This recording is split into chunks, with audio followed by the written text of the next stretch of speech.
Student welcome to very short academy. இந்த video என்ன பார்க்க போகிறோம் அப்படின்னா ஷார்ட் அண்ட் ஸ்பீட் ரைட் ஸ்டூடெண்ட்க்கு ஒரு சில டிப்ஸ் தான் எனக்கு தெரிஞ்ச சில டிப்ஸ் தான் ஷேர் பண்ணலாம்னு இருக்கேன். ஸோ ஃபர்ஸ்ட் ஒன், எப்படி ஸ்பீட் எழுதுறது, எப்படி மிஸ்டேக்ஸ் வந்து நம்ம குறைக்கிறது அப்படிங்கிறத பார்க்க போகிறோம். ஸோ ஃபஸ்ட்டு ஸ்பீட் எழுதுறோம் அப்படின்னா எடுத்த உடனே ஒரு பேசேஜை பார்த்து அப்படியே எழுதக்கூடாது. ஃபஸ்ட் அந்த பேசேஜை படித்து பாருங்கள், என்ன கான்செப்ட் சொல்லியிருக்காங்க அப்படிங்கிறது விடுவாங்க. கான்செப்ட் படித்து பார்த்துட்டு அடுத்தது நீங்கள் ரைட் பண்ண ஸ்டார்ட் பண்ணுங்கள். பார்த்து ரைட் பண்ணுங்கள். ரைட் பண்ண ஸ்ட்ரோக்ஸ் ஒன்ஸ் படித்து பாருங்கள். ஸோ அப்போ தான் என்னென்ன மிஸ்டேக் ஆகுது, நம்மளால் என்னென்ன ஸ்ட்ரோக்ஸ் வந்து படிக்க முடியல அப்படிங்கிற ஒரு இது உங்களால் அப்போ தான் கண்டுபிடிக்க முடியும். அடுத்தது ஸ்பீட் ஆடியோவில் நிறைய இருக்குது. ஆடியோ கேட்டு கேட்டு எழுதுங்க.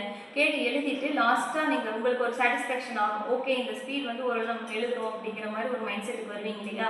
அந்த மைண்ட் செட்டுக்கு வந்த உடனே என்ன பண்ணுறீங்கன்னா லாஸ்ட்டாக போட்ட ஸ்பீடை படித்து பாருங்கள்.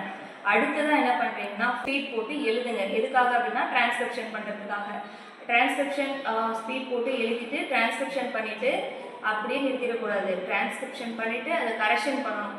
ஒமிஷன் எவ்வளோ வந்திருக்கு, ஸ்ட்ரோக்ஸ் நம்ம எவ்வளோ மாற்றி போட்டிருக்கோம், அண்ட் தென் வேர்டிங்ஸ் வந்து நம்ம எப்படி எழுதியிருக்கோம் அப்படிங்கிறத நீங்கள் பார்க்கணும். பார்த்துட்டு என்ன மிஸ்டேக்குன்னு கரெக்ஷன் பண்ணி அந்த கரெக்ஷன்ஸை வந்து நீங்கள் திருத்துங்க. அப்போ தான் சக்ஸஸ் பண்ண முடியும் கண்டிப்பாக.